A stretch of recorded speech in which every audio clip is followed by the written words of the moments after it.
नमस्कार, सुप्रभात। एके education VNS.02 के स्टडी प्लेटफॉर्म पर आप सभी का स्वागत है। स्टैटिक जीके के इस सेशन में इतिहास पर आधारित कुछ महत्वपूर्ण प्रश्नों का अध्ययन करेंगे। तो आइए शुरुआत करते हैं सेशन की। भारत के विभाजन के समय भारतीय राष्ट्रीय कांग्रेस के अध्यक्ष कौन थे? तो इस प्रश्न का उत्तर होगा आचार्य JB कृपलानी।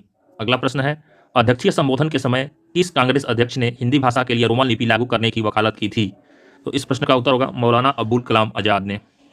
तीसरा है, यंग बंगाल आंदोलन की पहल मुख्य रूप से किसके द्वारा की गई थी? हेनरी विवियन डेरोजियो द्वारा की गई थी। चौथा प्रश्न है, सत्यार्थ प्रकाश नामक पुस्तक किसके द्वारा लिखी गई थी?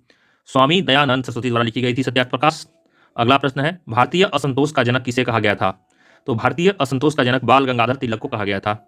छठा प्रश्न है, किस योजना के अंतर्गत ब्रिटिश सरकार ने भारत छोड़ने तथा भारत के विभाजन की घोषणा की थी? तो इस प्रश्न का उत्तर है माउंटबेटन योजना के अंतर्गत। 7 नंबर प्रश्न है, कांग्रेस ने गोलमेज सम्मेलन की किस बैठक में भाग नहीं लिया? तो इस प्रश्न का उत्तर है पहली और तीसरी बैठक में भाग नहीं लिया। 8वां प्रश्न है, स्वदेशी आंदोलन सबसे पहले कब प्रारंभ हुआ? स्वदेशी आंदोलन बंगाल विभाजन के विरुद्ध प्रारंभ हुए आंदोलन के समय हुआ था। 9 नंबर प्रश्न है, अकबर के समय गोंडावना की महिला शासिका कौन थी? रानी दुर्गावती थी। 10 नंबर प्रश्न है, अकबर के नवरत्नों में अरब देश का निवासी कौन था? तो मुल्ला दो प्याजा। 11 नंबर प्रश्न है, कौन सी संधि ने पेशवा बाजीराव द्वितीय के स्वतंत्र अस्तित्व को समाप्त कर दिया था? वसीन की संधि ने। 12 नंबर प्रश्न है, मौर्य प्रशासन में 30 सदस्यों का एक मंडल होता था। मंडल में 6 समितियां होती थीं। यह किस क्षत्रिय इकाई की प्रशासनिक व्यवस्था को चलाती थी? तो नगर। इस प्रश्न का उत्तर होगा। अगला प्रश्न है, गोपथ ब्राह्मण का संबंध किस वेद से है? तो इसका प्रश्न का उत्तर होगा अथर्ववेद। अथर्ववेद होगा।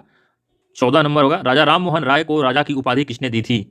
तो इस प्रश्न का उत्तर होगा अकबर द्वितीय ने सन 1930 में। 15 नंबर प्रश्न, किस ग्रंथ को द्वाश्रय के नाम से भी जाना जाता है? तो इस प्रश्न का उत्तर होगा कुमारपाल चरित।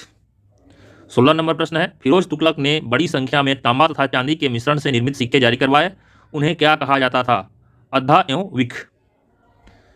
17 नंबर प्रश्न है, जलाली नाम के चौकोर आकार का रुपया किस मुगल शासक ने चलाया था? तो इस प्रश्न का उत्तर होगा अकबर ने। 18 नंबर प्रश्न है, एडवर्ड टेरी नामक यूरोपीय यात्री किस मुगल शासक के काल में भारत आया था? तो एडवर्ड टेरी जहांगीर के काल में भारत आया था। 19 नंबर प्रश्न है, मुस्लिमों एवं भूस्वामियों के चुनाव क्षेत्रों से प्रत्यक्ष निर्वाचन का प्रावधान किस ब्रिटिश अधिनियम के द्वारा किया गया था?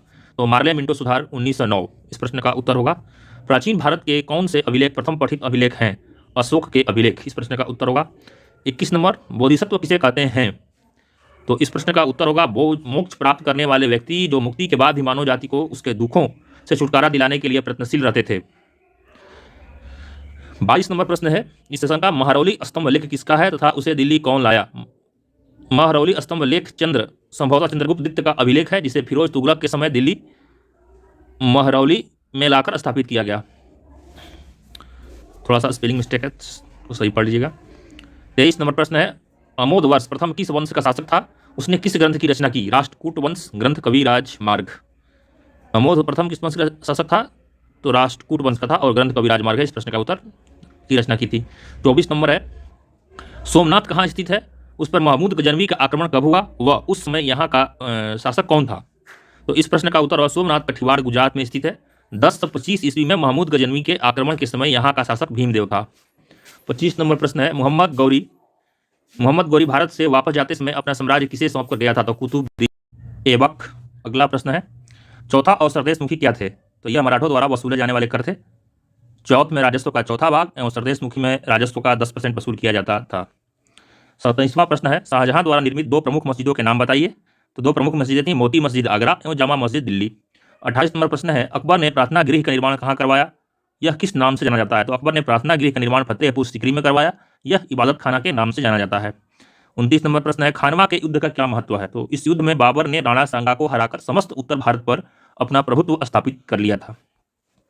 30 नंबर प्रश्न है, 7वीं सदी के प्रारंभ में किस शैव ने सर्वप्रथम तमिल साहित्य के लिए संगम शब्द का प्रयोग किया? तो इस प्रश्न का उत्तर होगा तिरुनावुकारासु नयनार अपार। 31 नंबर प्रश्न है, कैबिनेट मिशन भारत कब और क्यों भेजा गया? कैबिनेट मिशन 1946 में भारतीयों को सत्ता हस्तांतरण का मार्ग खोजने के लिए भेजा गया।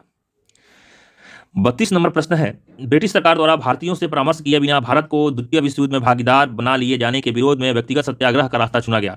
17 अक्टूबर 1940 को इस प्रकार का सत्याग्रह करने वाले सर्वप्रथम व्यक्ति कौन थे? तो विनोबा भावे। इस प्रश्न का उत्तर होगा अगला 33 नंबर है, बारदोली में कर न अदायगी अभियान का नेतृत्व किसने किया है?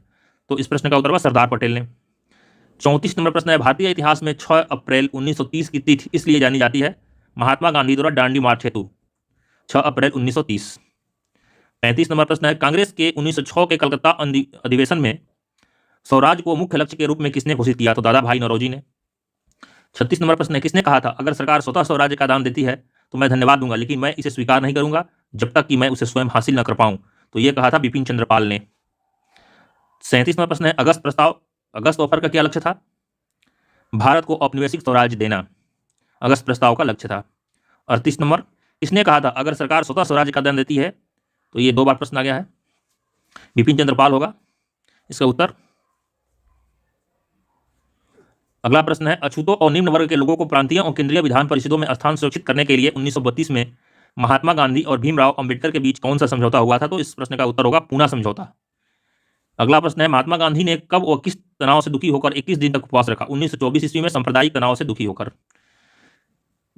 जतीन दास किस आरोप में बंदी बनाए गए? लाहौर षड्यंत्र के आरोप में। तो आज के सेशन का ये रहे प्रश्न, फिर अगले सेशन में कुछ महत्वपूर्ण तथ्यों के साथ आपसे मिलते हैं। धन्यवाद।